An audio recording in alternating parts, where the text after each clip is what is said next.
में आएंगे, वो ये कि ये जो इकोनॉमिक सिस्टम बना है, इसने, इस तहजीब ने खुदकुशी करनी है, ये अनस्टेबल है, पॉसिबल नहीं है। जिस तरह 1933 में इन लोगों ने, जिस तरह हमने अर्ज किया कि पूरा उन्होंने वो अमेरिकन कौम का सोना ले लिया और उसकी जगह पे इनको रद्दी डॉलर्स जारी कर दिए।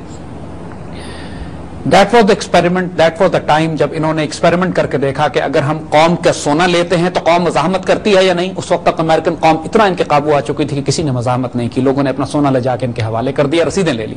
अगले साल इन्होंने फिर मजाक किया, 41% डिवैल्यू करके उस पेपर करेंसी को। देखिए, पेपर करेंसी का मामला ये होता है कि उसको वैल्यू आप अपनी मर्जी से देते हैं। आज ये कहते हैं कि ये $40 का आउंस होगा, कल कहते हैं $20 का आउंस होगा। किस कायदे के तहत, किस कानून? कोई कानून नहीं है। ये सिर्फ एक हुकूमत की सख्ती, हुकूमत की एक ताकत और इन यहूदियों की प्लानिंग है जिसके तहत ये डिवैल्यू करते हैं पेपर करेंसी को। ये सारे एक्सपेरिमेंट्स करके देख रहे थे सेकंड वर्ल्ड वॉर से पहले, 1933-1934 में। 1939 का हमने जिक्र किया था कि दूसरी जंग अजीम, वो ऑब्जेक्टिव जो पहली जंग अजीम में ये पूरे नहीं कर सके थे। देखिए, पहली जंग अजीम में जो ऑब्जेक्टिव इनके थे, खिलाफत इस्लामी का उन्होंने तबाह किया, पूरे मिडल ईस्ट को रीड्रॉ किया, पूरे मिडल ईस्ट पे उन्होंने नक्शे नए बनाए। जो आज मिडल ईस्ट का नक्शा आप देख रहे हैं, ये फर्स्ट वर्ल्ड वॉर के बाद बनाया गया है। उससे पहले तो खिलाफत उस्मानिया थी, जो कि आर्मीनिया से लेकर वेस्ट अफ्रीका तक और यूरोप से लेकर नीचे मदीना तक और यमन तक एक रियासत हुआ करती थी मुसलमानों की। कम अज कम जितनी इस्लामी रियासतें सो कॉल्ड आज आपको नजर आ रही हैं, वो सारी की सारी खिलाफत उस्मानिया को तोड़कर बनाई गई हैं पहली जंग अजीम के बाद। इनके नक्शे चर्चिल ने अमरीकियों और फ्रांसीसियों के साथ मिलकर टिश्यू पेपर्स पे ड्रॉ किए थे। इस तरह ये नक्शे बने जो आपको आज मिडल ईस्ट के नक्शे नजर आ रहे हैं। लिटरली हैसियत इन मुल्कों की इन्होंने इस तरह ये था, मुसलमानों को छोटी छोटी कौमों में तोड़ना था।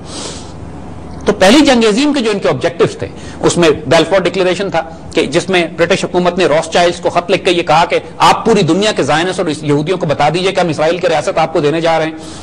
इन्होंने IRS और फेडरल रिजर्व बनाकर, जो 1913 में बनाया, और उसके चंद माह के बाद जंग शुरू हुई, पूरी अमेरिकन कौम को मकरूज किया उस दौर में, क्योंकि अमेरिकन हुकूमत ने इनसे कर्ज लेके पहली जंग अजीम में जो खर्चे अपने किए वो इनसे कर्ज लेकर किए।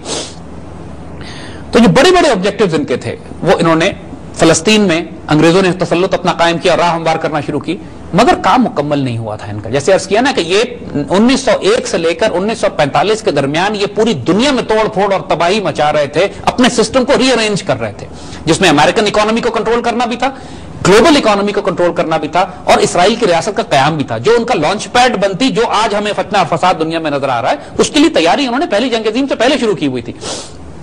अंग्रेजों ने उस जमाने में इनको ऑफर भी की कि इसराइल की रियासत आप अफ्रीका में बना लीजिए, सूडान में बना लीजिए, कहीं और बना लें। मतलब ये प्रपोजल अंग्रेजों ने डिस्कस किए थे, क्योंकि अंग्रेज इनको रियासत देना चाहते थे, मगर यहूदी इंसिस्ट कर रहे थे। जाहिर है, क्योंकि उनका जो बड़ा गेम प्लान था वो ये था कि हम इसराइल की रियासत को बुनियाद बनाकर, वो हैकल सुलेमानी जब तक नहीं बनेगा बैतुल मक़दस में, मस्जिद अक्सा शरीफ को शहीद करके हैकल सुलेमानी एक बनाना है उन्होंने, जो इनका तख्त का मरकज बनेगा, जिसके बाद ये हुकूमत करेंगे सो कॉल्ड, जिनके बाद इनके उस दज्जाल ने आना है। ये सारे फसादात देखिए साइमल्टेनियसली जब ये इसराइल की रियासत पे काम कर रहे हैं, तो साथ साथ मस्जिद अक्सा को भी शहीद कर रहे हैं। इस पर हम आगे बात करेंगे इंशाल्लाह।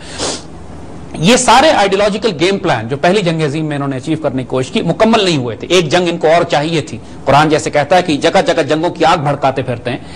इन्होंने पहली और दूसरी जंग अजीम में 5 करोड़ इंसान कत्ल करवाए, पूरी दुनिया को तबाह बर्बाद करके रख दिया, पूरी दुनिया का सोना नोच कर ले आए, अपने फेडरल रिजर्व में, अपने बैंक में जमा कर लिया।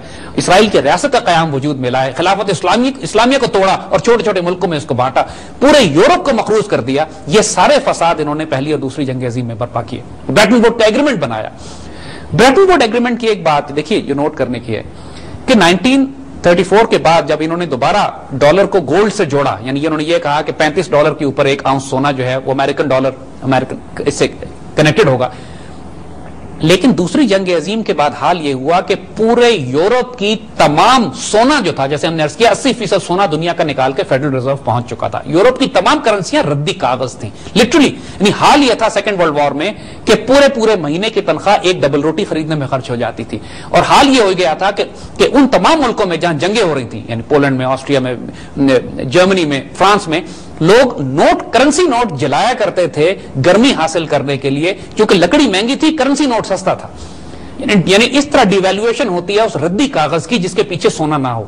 द मोमेंट इकोनॉमी अनस्टेबल होगी, इस कागज को कोई हाथ नहीं लगाएगा। जाहिर बात है, सोने को तो हर कोई हाथ लगाता है, लेकिन उस कागज को, उस इकोनॉमी को जो जंग में तलातुम में मुब्तला हो, तो नतीजा ये होता है। यानी ये मिसाल हमने अफगानिस्तान में देखी थी। जब अफगानिस्तान में हम तब थे तो 10-10 लाख अफगानी करेंसी का हाल ये होता था कि 4-5 आदमी खाना खाते थे तो बिल 10 लाख अफगानी आता था। अगर 1.5 लाख पाकिस्तानी करेंसी को 1.5 लाख रुपए की पाकिस्तानी करेंसी को आप अफगानी करेंसी में चेंज करें तो आपको गधों की एक लाइन चाहिए होती थी बोरियां उठाने के लिए। यानी करेंसी का यह हाल था, क्योंकि जिस मुल्क के पीछे कोई इकोनॉमी, कोई गोल ना हो और फिर उसके बाद उसमें जंग भी बरपा हो और बेनतहा हुकूमत रद्दी करेंसी प्रिंट करना शुरू कर दे अपने आप को सस्टेन करने के लिए, तो फिर इन्फ्लेशन का हाल यह होता है, अफरात ज़र का हाल यह होता है कि वहां पे लाख रुपए की डबल रोटी आती है। और यह यूरोप में हो रहा था सेकेंड वर्ल्ड वॉर में। यूरोप के पास ना सोना था और करेंसी का हाल यह हो चुका था। तो तमाम यूरोप सरेंडर कर चुका था इन फेडरल रिजर्व और यहूदी बैंकर्स के सामने और बैंक ऑफ इंग्लैंड के सामने, कि जो कंट्रोल कर रहे थे इस वक्त मनी सप्लाई और गोल्ड दुनिया का।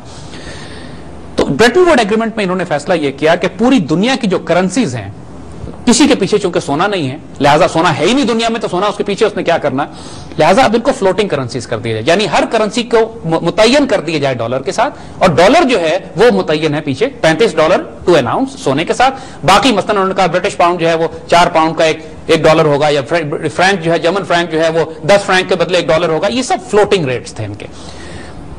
पूरी दुनिया में इन्होंने ये निजाम कायम किया और इसके नतीजे में इन्होंने पूरी यूरोप को कर्जे देना शुरू किए, जो बात हम पहले कर भी चुके हैं, और यूरोप मकरूज होना शुरू हो गया।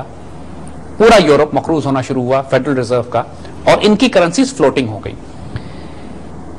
ये जो निजाम था फेडरल रिजर्व का, कि जिसमें आप एक जाली रद्दी नोट प्रिंट करते हैं, जिस तरह बात हमने पहले भी कही थी कि अगर आपके पास 100 अशरफियां हो सोने की, या 100 रुपए का सोना हो और आप 100 रुपए की रसीदें जारी करें तो फिर तो ठीक है, लेकिन जब आप करोड़ों रुपए की रसीदें जारी कर दें उस 100 रुपए के मुकाबले में, तो बाकी सारी रसीदें जाली हैं, और वो एक ऐसा फ्रॉड और फेक इकोनॉमिक सिस्टम बनता है। और फिर अगर उसको आप इस तरह सोने पे सुहागा कर दें कि आप ये सारा करेंसी इशू करने का कारोबार एक प्राइवेट बैंक को दे दिया जाए जो कि यहूदी हो, और अमेरिकन हुकूमत अपनी करेंसी ना जारी कर सके और वो कर्ज ले, नतीजा यह हुआ कि जिस तरह आप यूरोप को कर्ज दे रहे थे, नहीं जिस तरह अमेरिका यूरोप को कर्ज दे रहा था, उस तरह अगर आप नोट करें तो अमेरिका का अपना डेट भी बढ़ता जा रहा था, क्योंकि अमेरिकन हुकूमत उनसे कर्ज लेती थी और इस कर्ज को आगे देती थी।